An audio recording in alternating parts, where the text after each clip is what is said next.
원래 그 순서는 제가 먼저 하고 김영수 교수님이 하기로 했었는데 아무래도 이제 중국이 본토니까 제갈량한테는 그 얘기를 먼저 듣고 나중에 하는 게 낫다고 생각해서 순서를 이렇게 했으니까 그건 좀 양해를 부탁드립니다. 그리고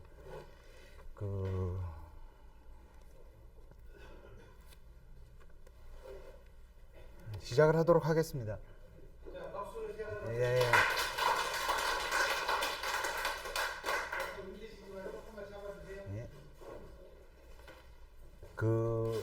삼국시대와 우리나라 삼국시대입니다. 우리나라 삼국시대와 통일신라 시대 때는 제갈량에 대한 기록을 찾아볼 수가 없습니다. 근데 혹시라도 아주 고수분들이 계셔서 찾아주시면 대단히 감사드리겠고요. 근데 다만 최치원, 유명한 최치원이 개원필경에, 근데 최치원이 원래 당나라에서 벼슬을 했었죠. 과거를 합격해가지고. 그래서 거기서 당나라에서 벼슬을 할 때 모구와 유마를 썼다는 기록이 남아 있습니다. 그래서 요 정도로밖에 이제 말씀드릴 게 없고, 이제 그 다음에 고려시대 때는 이제 유명한 학자인 이재현이 원나라 때 중국을 가면서 무사를 갔었던 적이 있었던 거죠. 그래서 제갈공명의 사당에서라는 시를 남겼습니다. 그래서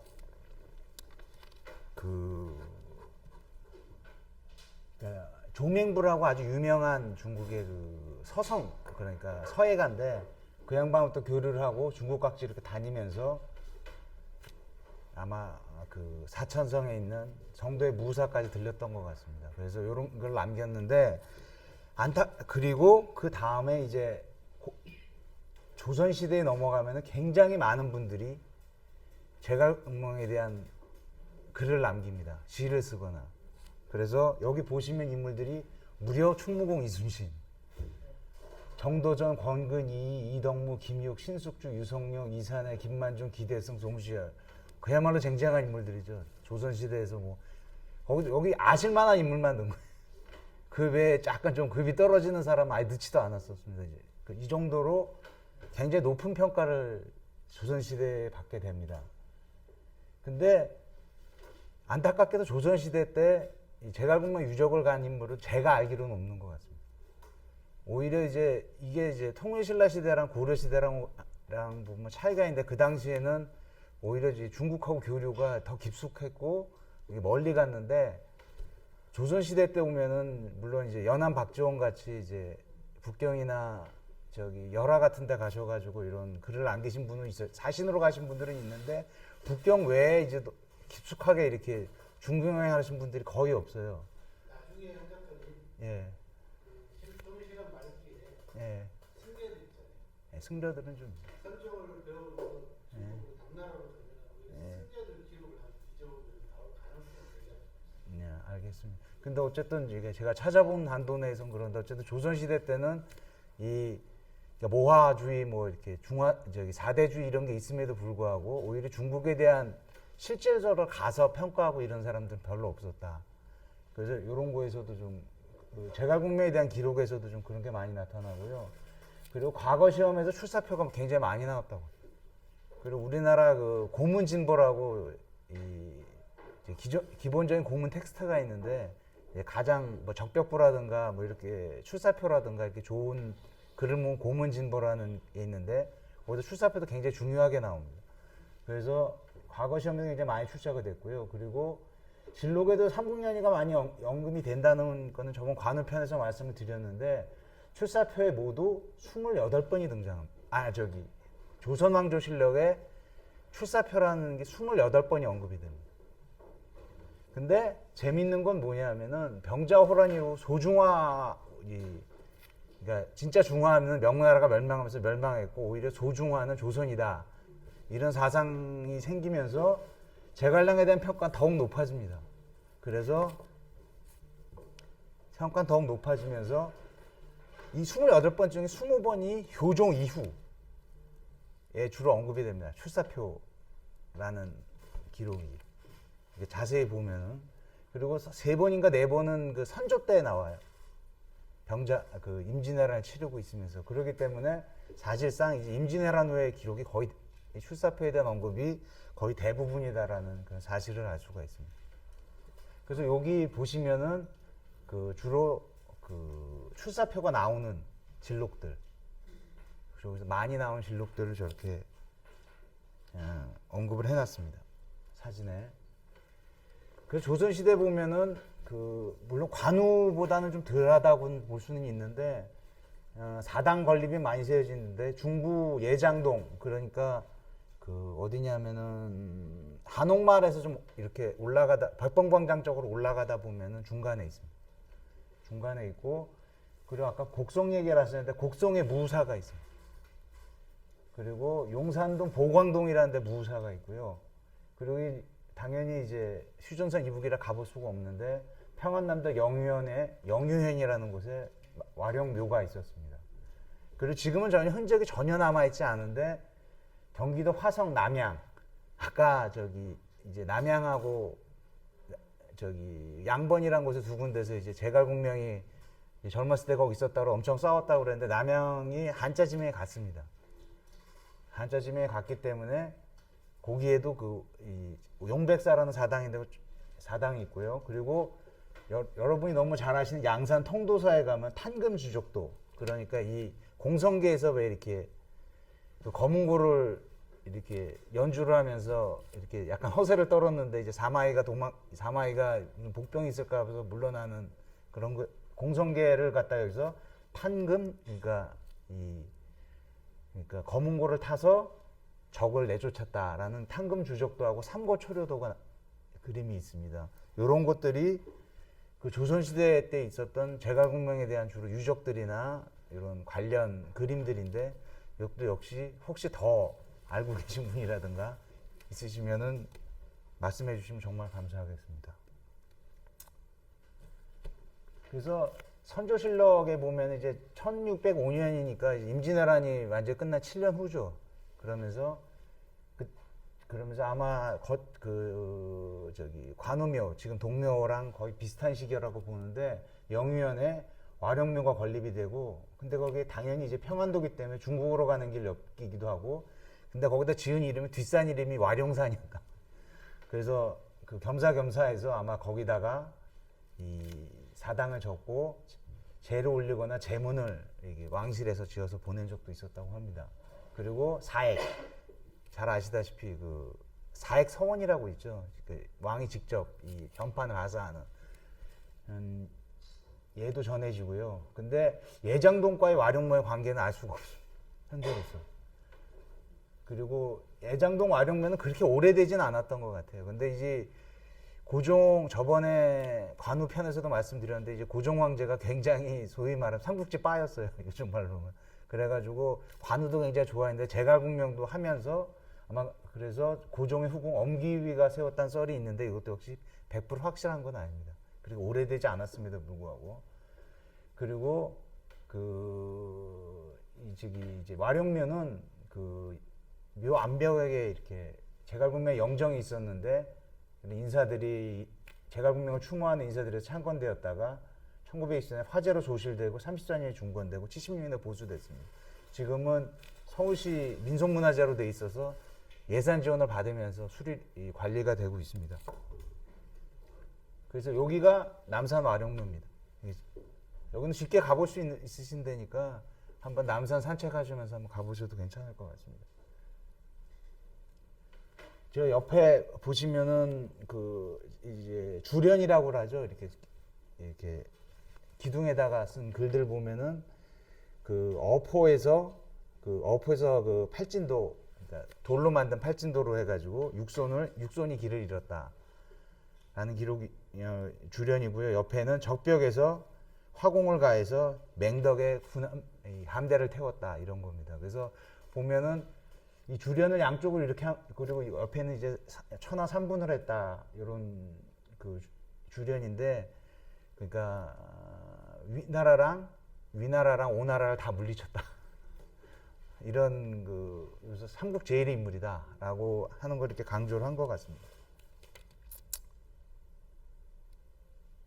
여기 이제 올라가는 길이고요. 저 밑이 이제 남산 아까 그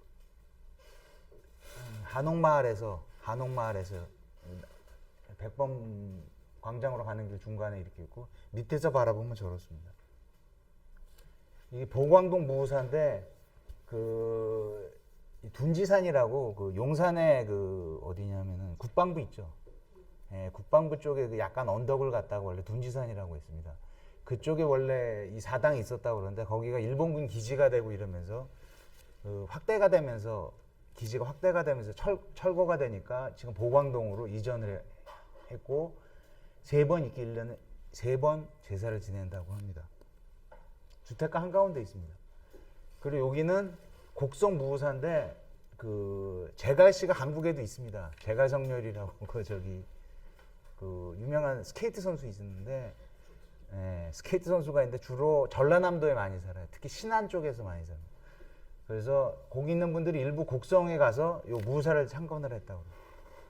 그래서 요 그림은 영유현 와룡묘의 초상화를 그대로 베꼈다고 하는데 전설은 그런데 저쪽에 있는 초상을 확인할 수가 없기 때문에 100% 알 수는 없는 상황입니다.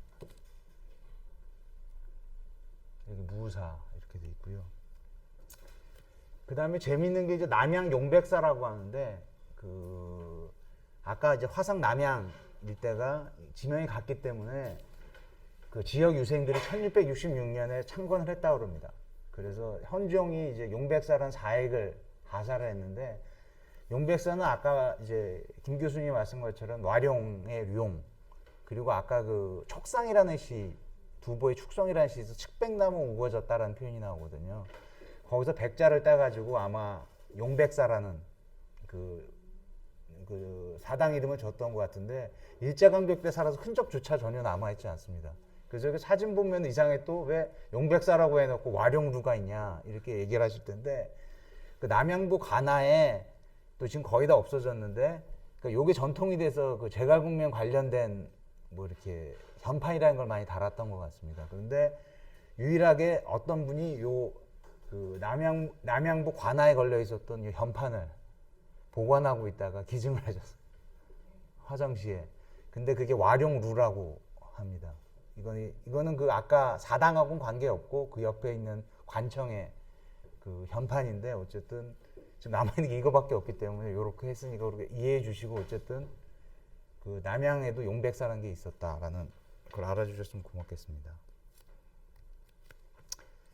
그 다음에 아까 그 이제 조선시대 때 쟁쟁한 인물들이 제갈공명에 대한 글을 많이 남겼는데 그 중에 이제 당연히 이제 충무공 이순신 장군이시죠. 두 번 근데 요거 읽기 전에 그 이순신 장군하고 제갈량하고 굉장히 비슷한 점이 많습니다. 우선 첫 번째 아까 충무라고 했는데 이순신 장군이 충무공 시호가 충무고요. 또 정말 재미있는 게 두 분 다 54살에 돌아가셨어요. 그리고 마지막 전투에 돌아가셨다. 이것도 공통점이고 더 공교로운 건 뭐냐면은 제갈량이 5차 북보를 하면서 모두 7년을 전쟁터에 있었습니다. 정도에도 돌아가지 않고. 근데 임진왜란이 딱 7년 걸렸어요. 그래서 예, 말년 정말 이게 좀 기이할 정도로 특히 말년이 너무 이제 비슷한 운명을 가지신 두 위인이신데 그 이제 거기 특히 정유재란 때 이 명나라에서 주군도 보내주죠. 그래서 이제 진린이라는 제독이 오는데 그 저 책 이름 자체가 정조 때 충무공 전설하고 충무공에 관한 모든 책들을 다 모읍니다. 기록들을 모아서 정리를 하는데 이 정조대왕이 그러니까 좀 표현을 하자면 이순신 빠였던 거예요. 이순신 빠였던 거죠. 그래서 이렇게 했는데 그 기록에 뭐냐면은 내가 밤이면 천문을 보는데 동방의 대장별이 희미해지니까 공에게 발에 미칠 것 같으니 그 제갈무후께서 하시는 그 수명 연장법 연장을 좀 했으면 좋겠다라는 기록이 나옵니다. 근데 그 아마 기억하실 거예요. 그 제갈공명이 마지막 오장원에서 이렇게 하늘에 빌어가지고 수명을 늘리는 그런 게 나오는데 근데 위원이 뭐 이렇게 촛대를 쳐가지고 초를 쳐버리는데 뭐 실제로 있었던 일은 아니죠. 뭐 어쨌든 이런 걸 쓰니까 충무공께서 뭐라고 하냐면 내가 충성이 무만 못하고 덕망이 무만 못하고 재주가 무만 못하니 무의 법을 따른다 한들 하늘이 들어줄 리 있으리오라고 스스로 자기 제갈량보다 자신을 낮춥니다. 그리고 이거랑 별개로 또 시를 하나 쓰신 게 있는데 중원을 회복하던 제갈량이 생각나고 위기를 막아내던 곽자이, 그러니까 이 당나라를 구한 아주 명장 중의 명장입니다. 가 그립구나라는 시도 남긴 적이 있습니다. 그래서 그 이순신 장군도 굉장히 이제 제갈량을 존경하고 따랐던 인물이라고 이렇게 할 수가 있겠죠. 그래서 나중에 이순신 장군 과면이라든가 이런 거 같이 보시면 같이 평가해 보시는 거 괜찮을 것 같습니다. 그리고 신숙주랑 이산해 두 분의 시가 남아져 있습니다. 신숙주는 뭐 아시다시피 이제 세조 때 최고 명신 중의 하나고요. 이산해는 그 선조 때 영의정을 지내면서 그 국난을 이겨냈던 아주 명신들인데 모두 이런 꽤 극찬을 하는 시를 이렇게 남겼습니다. 근데 그 두 개 다 이제 공통점이 있는 게 성패를 따르는, 그러니까 승패, 성공과 실패가 중요한 게 아니다. 그 사람이 한 게 중요하다라는 시를 이렇게 남겼습니다. 근데 그 나무 위키를 쳐보시면은 제갈량 쳐보시면은 우리나라 그 외에 요건 이제 시고요. 글로 그 제갈량에 대한 그 이제 존경이라든가 평가라든가 한 인물들이 아까 소개시켜드린 인물들께 쭉 엄청나게 길게 나와. 그래서 나무 위키는 간단히 보실 수 있으니까 거기만 봐도 정리를 잘 해놨습니다. 굉장히 그 나무 위키 정리하는 사람도 어마어마한 뭐 제갈량 팬인 것 같습니다.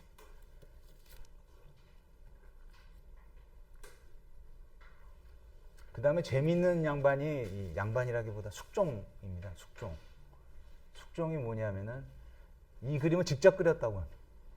무후도라고 하는데 뭐 실제로 그렸는지 안 그렸지 모르겠지만 어쨌든 전해지는 바로는 직접 그렸다고 하고요. 나는 제간모를 같은 신하를 얻고 싶다라고 이렇게 글까지 같이 남겼습니다. 근데 딴 사람 몰라도 숙종 같은 임금이 그렇게 말할 자격이 있는지는 좀 굉장히 의문입니다. 저기 황국을 여러 분 이렇게 신하들을 갖다가 그렇게 여러 번 쑥밭으로 만들어놨는데 저기 남인 서인 할 것 없이 그냥 한 번 돌았다 이렇게 했던 분이 참 저런 글을 썼다고 그러니까 약간 좀 황당스러워지더라고요. 굉장히 당황스러워지는데, 그리고 효종도 송시열과의 관계를 유비와 제갈량에 비교를 했다고 이렇게 얘기를 합니다. 이게 이제 통도사 명부전이라는 전각이 있는데요. 그 전각에 있는 그 그림인데 여기는 왼쪽에 있는 건 삼고초려도. 딱 봐도 그렇게 보이죠. 글이 좀 흐릿해 보시긴 하고, 오쪽 오른쪽이 탄금주적도, 이제 공성계에서 나오는 이렇게 누각에 올라가서 제갈량이 그 검은고를 뜯고 있는 그런 장면입니다. 근데 저런 통도사에 저런 게 좀 좀 안 맞는 것 같은데 저런 게 왜 있나라고 생각하시는 분이 있으실 텐데, 사실 그 삼국연의가 조선시대 때 굉장히 이제 많이 퍼지면서 그런 요소들을 불교도 많이 흡수를 했던 것 같아요. 그리고 불교 웬만한 이제 절에 가 보시면 칠성각이라든가 뭐 이렇게 우리나라 귀신들도 모시고 뭐 산신령도 모시고 이런 것들이 있잖아요. 그러면서 아마 시대 흐름에 맞춰가지고 저런 게 하지 않았을까라는 좀 생각을 해보고 있습니다. 재미있는 것 중에 하나가 그 1908년에 군관이었던 유원표라는 분이 꿈에서 제갈량을 만나다라는 소설을 하나 씁니다. 근데 그 돌아가신 연도도 정확히 모르는 그런 분인데, 이제 1908년이면 거의 뭐 나라 망한 거나 마찬가지인 뭐 그런 상황이죠. 그래서 이거 병원년 봄, 1894년, 그것도 뭐 우리나라에서 굉장히 운명적인 해였는데, 그래서 이 작가가 꿈에서 제갈량을 만나가지고 나라를 어떻게 했으면 좋겠냐라는 내용을 갖고 소설을 썼습니다. 근데 그 특히 이제 갑오경장에 그 이제 뭐 양반과 쌍놈의 구별이 철폐가 되고 뭐 여러 가지 개혁들이 일어나죠. 물론 지금 실질적으로 뭐 바로 그렇게 바뀐 거는 아닙니다만 어쨌든 그런 거에 대해서 제갈량과 토고를 하는 이런 내용들로 채워져 있습니다. 근데 그 결국 꿈이었다 이런데 일제시대 때는 금서가 돼버렸어요. 일제시대 금서가 돼버렸어요. 이런 게 있고요. 그 다음에 이제 좀 엉뚱하게 오른쪽에 사진 보시면 가운데 있는 분이 옛날 고려대학교 총장을 하셨던 김준엽 선생님이고 오른쪽이 이제 장준하 선생님인데 이 장준하 선생님이 그 일제 때 학병으로 징집이 됩니다. 근데 그 양반은 기꺼이 응했습니다. 왜냐하면 탈출을 하려고. 탈출해서 임시정부에 합류를 하기 위해서 오히려 중국에 가야겠다라면서 하다가 탈출을 합니다. 탈출을 하다가 중간에 여기 김준엽을 만나가지고 같이 무려 6,000리 길을 걸어가지고 중경까지 가게 됩니다. 아까 이릉대전 얘기하셨는데 반대길로 간 거죠. 근데 거기가 자기 원래 출발했던 데가 아까도 제갈량의 고향 같은 줄기는 서주였습니다. 서주였는데 그 중간에 가다 보니까 이 당양의 무사를 근데 물론 완전히 지나가는 길은 아니고 적어도 한 하루는 완전히 걸어야 갈 수 있는 길이었어요. 근데 이 두 분이 그 와중에서 그 탈출을 해야 되는 그 와중에서 여기 근처에 하루길밖에 안 된다고 그러는데 제갈량 사당을 어찌 안 갈 수가 있겠느냐 하고서 두 분이 의기투합을 해가지고 거길 갔다 왔습니다. 그 와중에 그게 장준하 선생의 돌베개랑 그 김준엽 선생의 장정 두 책에 다 나와 있습니다. 그래서 이것만 봐도 그 당시 동양의 지식인들한테 제갈량이라는 인물의 비중을 능히 알 수가 있는 탈출을 해야 되는 와중에서 하루를 소모해서 거길 갔다 온다라는 게 보통 일이 아니죠. 그래서 이런 게 이게 쭉 하다가 이제 현대 한국인과 제갈량 요즘에서도 여전히 지혜 상징으로 이렇게 평가가 되죠. 그래서 보통 뭐 프로야구 팬들도 감독이 굉장히 뛰어나면 뭐 염갈량이니 조갈량이니 이런 이제 표현들을 흔히들 씁니다. 근데 사실 말은 안 되죠. 성이 제갈이고 이름이 량인데 근데 어쨌든 이런 걸 많이 쓰고 유명한 성어들만 해도 출사표, 읍창마속, 칠종칠금, 수호지교, 산중명인, 죽은 장가를 물리치다. 뭐 그래서 딱 들어도 알만한 성어들이 굉장히 많이 쓰이고 있습니다. 삼국지 성어 자체도 많지만 제갈구명하고 직접 관련된 성어만도 이 정도가 됩니다. 그리고 이 삼국지 작가들만 해도 이문열, 황석영, 박종화, 한용운 하면 조금 갑자기 좀 낯설게 느껴지실 텐데 이 조선일보 연재를 하신 적이 있었어요. 일제시대 때 번역해서 연재를 하신 적이 있었는데 완결을 못했습니다. 완결을 못했기 때문에 근데 원고비 수입이 좀 끊기셔가지고 고생하셨다. 그리고 정비석, 김홍신, 조성기 딱 봐도 뭐 어마어마하게 쟁쟁한 작가들이죠. 그리고 삼국지 만화가만 해도 이현세, 박봉성, 이희재, 고우영 그 외에 뭐 이건 좀 알려질 만한 작가들만 말씀을 드린 겁니다. 이 정도만 드려도 이 삼국지 특징이 제갈량이라는 거가 한국 사람들한테 얼마나 긍정적인 의미로 인지가 되어 있는지 알 수가 있겠습니다. 그런데 여기서 좀 말씀드리고 싶은 게 하나가 뭐였냐면은 본인들 이제 제갈량이 아까 말한 이 삼국연의가 아무래도 송나라 때 특히 이제 화북을 금나라한테 뺏기니까 이제 촉한하고 동일시하면서 이제 그런 중화사상 내지 이런 그런 걸로 이제 과대평가됐다라고 하신 분들도 있고 아까도 미리 말씀드렸지만 저희도 소중화 이런 게 생기면서 이제 촉한하고 동일시하면서 제갈량을 좀 이렇게 높이게 됐다라는 걸 결코 부인할 수는 없습니다. 부인할 수 없는데 그게 전부는 아니다. 왜 그러냐면 일본에서도 비슷하기 때문에 그런 게 없는 그런 거랑 상대적으로 굉장히 자유로울 수밖에 없는 일본에서도 비슷한 현상들이 나타나거든요.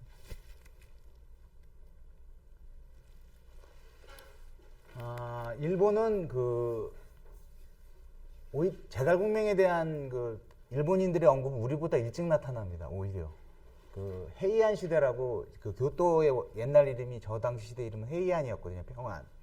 근데 한시 문학의 전성기기도 하고 여기 국하이가 한자로 해공이라고 하는데 이분이 대각국사 의찬 정도 되시는 분이에요. 우리나라로 치면. 그런데 당나라 유학생인데 덴노 천황한테 여보라는 승려를 이렇게 제갈량한테 비교하는 장면이 나오고요. 그리고 경국집이라고 충효와 공사에 대한 문답 이런데 거기서도 제갈량에 대한 평가가 굉장히 높습니다.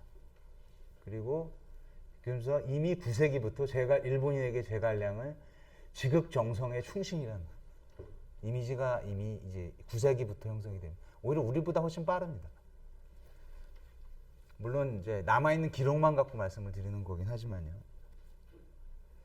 그래서 이제 메이지 시대가 접어드는데 이제 메이지 시대가 아니라 에도 시대부터 죄송합니다. 이거 좀 잘라주시고 그 뒤로는 해안 시대 이후로는 귀족들이나 이런 관료 세력들이 약해지고 여러분들이 잘 아시는 사무라이들, 그러니까 여기 신흥 무사 계급들이 일본의 중추를 담당하게 됩니다. 근데 일본의 미나모토 요리토모랑 요시스네라는 형제가 있었어요. 일본의 이제 일본을 그 당시 이제 지배하던 가문의 형제였는데 두 형제가 라이벌 가문을 물리치고서 패권을 장악을 합니다. 근데 형은 그러니까 이제 정치가였고요. 동생은 장군이었어요. 동생은 장군이었는데 이 형제지간이지만 군신관계처럼 사실 군신관계이기도 했어요. 그러면서 군신관계 이상하고 유비와 공명, 제갈공명과의 관계를 둘로 이렇게 비교를 하는 그런 장면들이 나옵니다. 그리고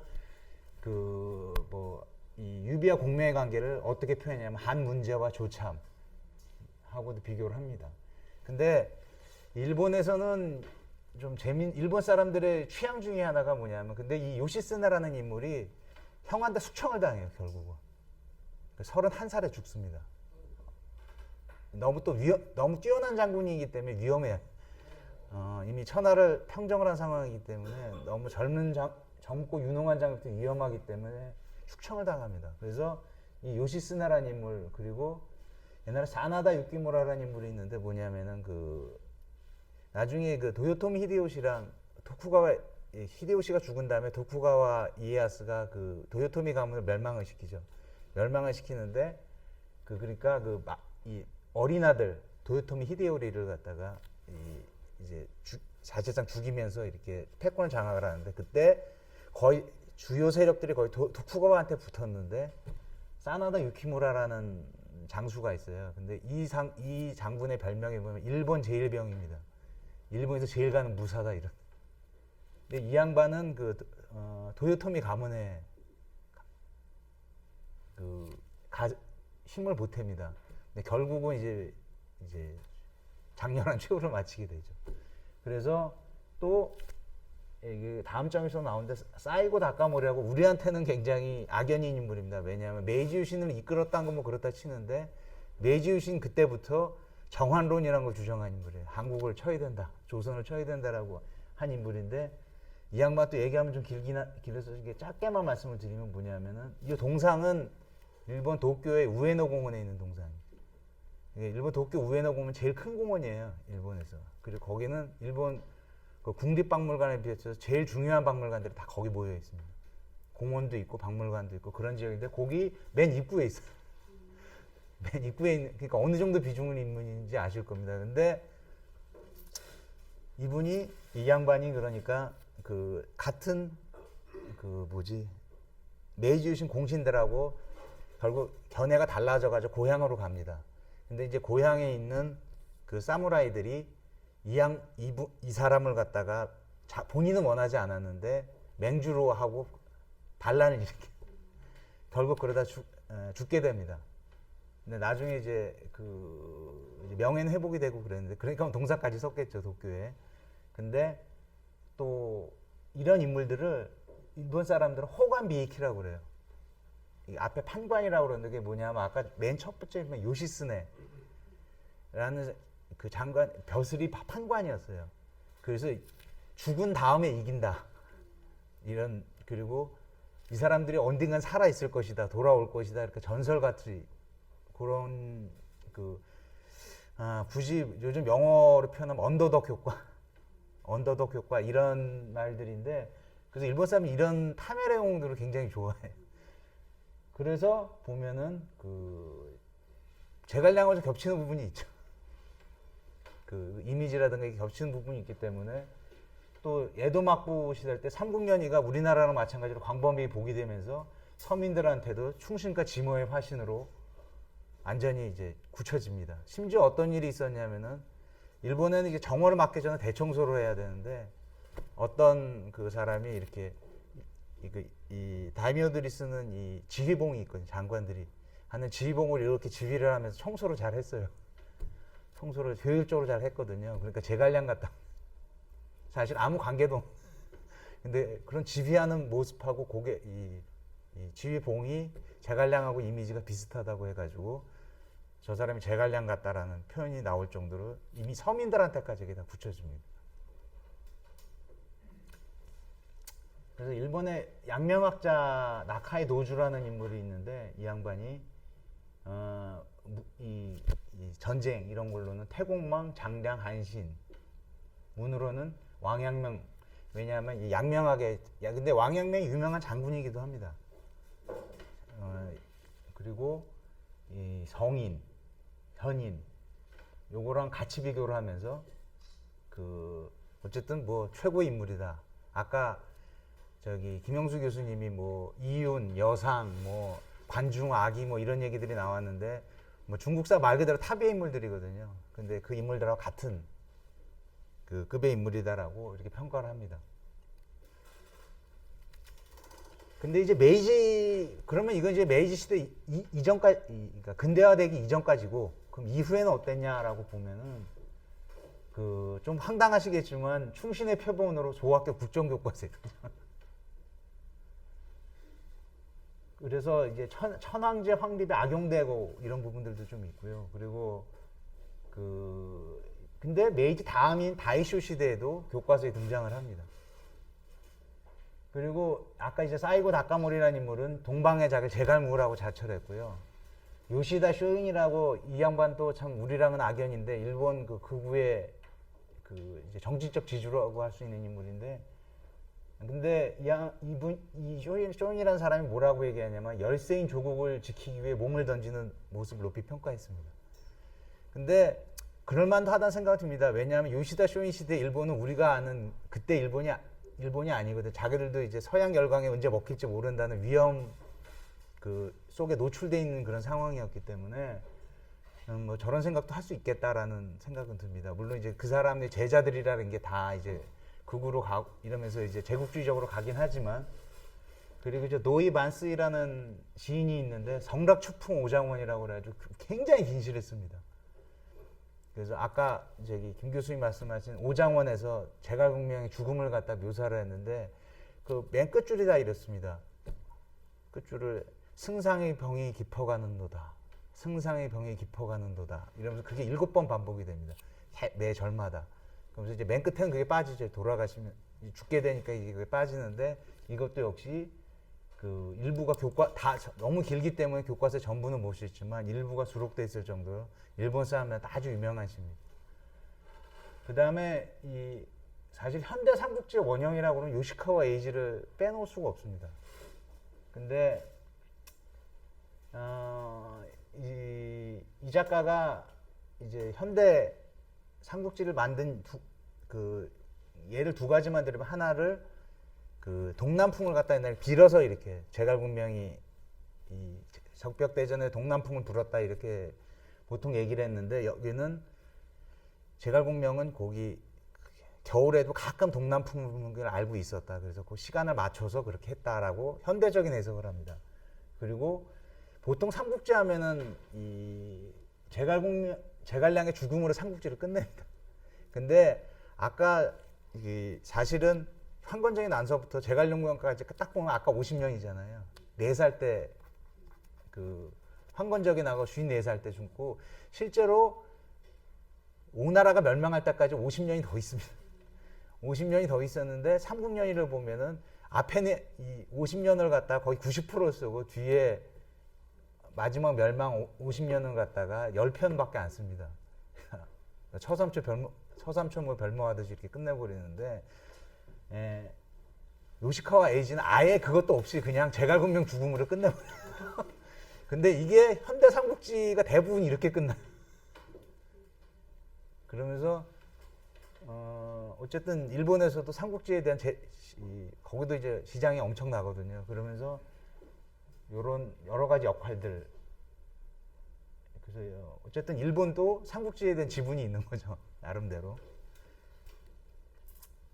이 왼쪽 그림을 보시면 이게 일본의 제갈량상이에요. 일본화된 거죠. 예, 일본화된. 예. 그리고 오른쪽은 아까 그 이제 제갈량에 대해 평가를 했던 요시다 쇼잉이라는 인물.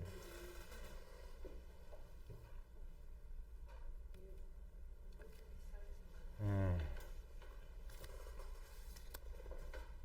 그래서 일본에서 제갈량상이 보면 이 뒤에 배경으로 있는 그림이 되게 골 때립니다. 저 공명이 있고 뒤에 이상한 군함 같은 게 보이죠. 제목이 공명의 한대입니다. 이게 뭐냐면은 일본 연합함대 사령관이었던 야마모토 이소로쿠, 그 진주만 기습을 했던 그 야마모토 이소로쿠가 옆에 제갈공명이 혼이 와서 지휘를 한다. 정말 아주 괴랄스러운 내용의 그 소설인데요. 그리고 왼쪽은 제갈량의 혼이 태평양 전쟁을 지휘했다면 미국이 이길 수 있었을까라는 거를, 이건 뭐 소설은 아니고요. 어쨌든 해서 나오는 책이 있습니다. 그러니까 뭐 이 책이 물론 쓰레기인데 이런 책이 나온다는 것 자체가 제갈량의 인기가 일본에서 어느 정도라는 걸 아는 증거 중에 하나라고 보여집니다. 그리고 아까 이제 제갈량의 고향이라기보다 이제 은거지였던 남양하고 양번 두 군데 계속 싸운다고 그랬는데 그 중에 하나가 양번인데 양번한테 투자 유치를 하려고 일본을 방문을 했습니다. 근데 닛산의 상무가 제갈공명의 광팬이었습니다. 그래서 거기서 그걸 굳이 와가지고 다 듣더니 투자를 결정을 해가지고 양번에 지금 닛산 공장이 있습니다. 진짜로. 그리고 일본의 유명한 프로골퍼 오다 고우메이라는 사람의 이름이 공명이에요. 일본 한자로는 공명입니다. 근데 아버지가 지어준 거죠. 그러니까 그 일본에서도 제갈량의 인기라든가 이런 거 정말 대단하다라고 이제 볼 수밖에 없죠.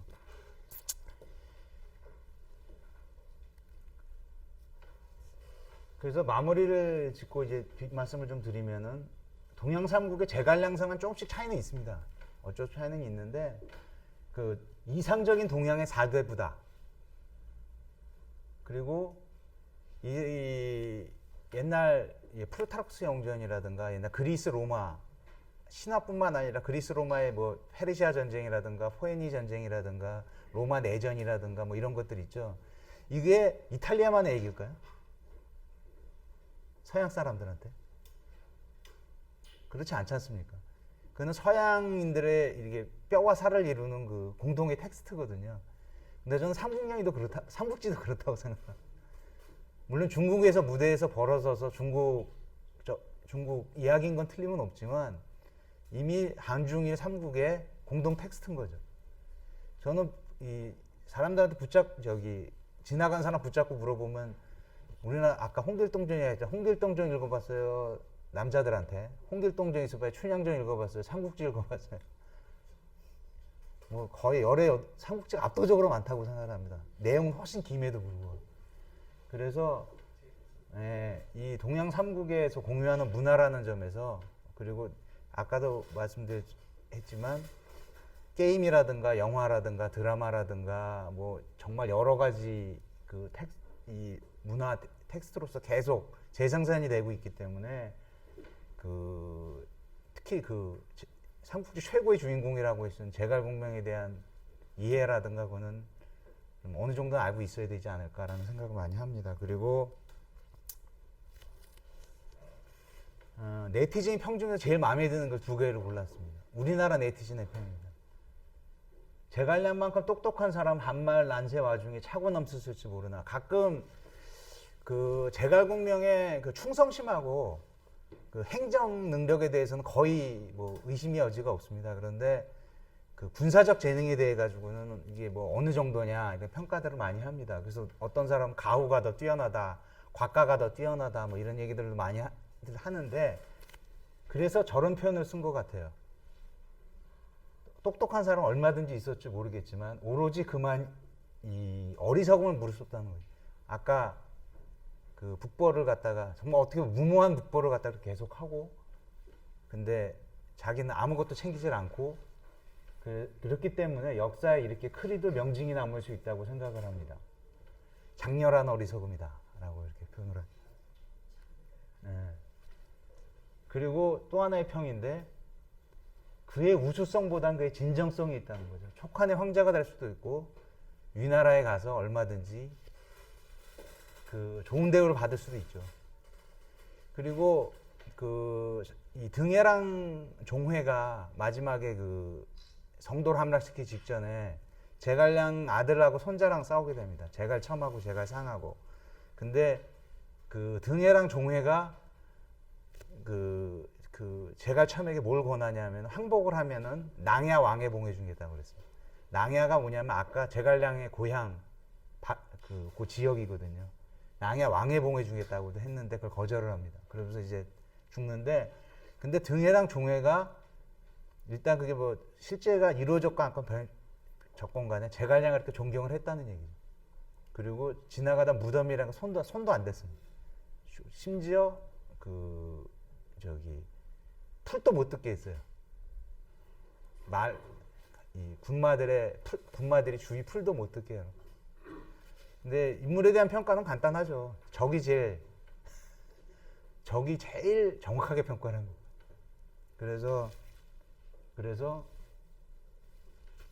제갈량만이 할 수 있는 일로, 그래서 마지막에도 이 표현이 참 맞는 것 같아요.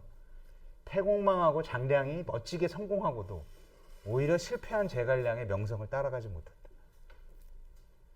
근데 역사에 보면은요, 이 실패한 장군들이 더 높이 평가되는 경우들이 적지가 않습니다. 나폴레옹도 그렇고 실패자예요. 롬멜, 그리고 미국 남부군 사령관이었던 로버트 리, 한니발, 뭐 이런 인물들이 다 패배자예요. 근데 오히려 승자를 능가하거든요. 승자를 능가를 하는데, 제갈공명 따지 대표적인 예가. 그래서 제가 원래 썼던 책 중에서 지금 절판이 돼서 뭐 돈 주고 사실 수가 없는데, 제갈량하고 한니발이라는 책이 있었어요. 그래서 오히려 왜 승자를 능가하는 패자라는 점에서 이 두 분이 공통점이 많다고 생각해서 썼었는데, 거기서 제일 멋있는, 물론 제가 쓴 건 아니고 난데서 썼던 거를 갖다 썼는데, 그 두 사람은 나라의 크기로 싸운 게 아니라 사람의 크기로 싸워. 그리고 또 하나가 남자의 로망 아니겠어요? 이 천재 한 명이 거대한 제국과 거의 혼자 힘으로 싸우다가 안 돼서 쓰러진다. 어쩔 수 없는 로망이죠. 그러니까 그런 면에 있어서 이 동양의 남자들한테 가슴을 불지를 수밖에 없는 그런 인물이 아닐까, 그런 생각을 합니다. 그리고 마지막으로 말씀드릴 게 뭐냐면은, 박정희 대통령이 이 충무공 이순신을 굉장히 많이 띄웠죠. 이 뭐 교과서에도 많이 올려 현충사도 많이 하고 그렇다고 해서 이순신 장군을 비판할 수는 없습니다. 그래도 이순신 장군은 영원한 명장이고 구국의 영웅입니다. 그래서 제갈공명이 역시 마찬가지예요. 제갈공명이 이런 유학 이데올로기라든가 뭐 아까 뭐 중화주의라든가 이런 것 때문에 좀 띄어진 면은 있다고 하지만 그렇다고 제갈공명의 삶이라든가 업적이라든가 그 태도라든가 게 결코 폄하될 수는 없다고 생각합니다. 그래서 한국, 중국, 일본의 그 수많은 선비들과 지사들과 그 사람들이 제갈공명을 저렇게 이 모범으로 삼고 따르고자 했던 것이고 앞으로도 그럴 거라고 생각을 합니다. 이상입니다.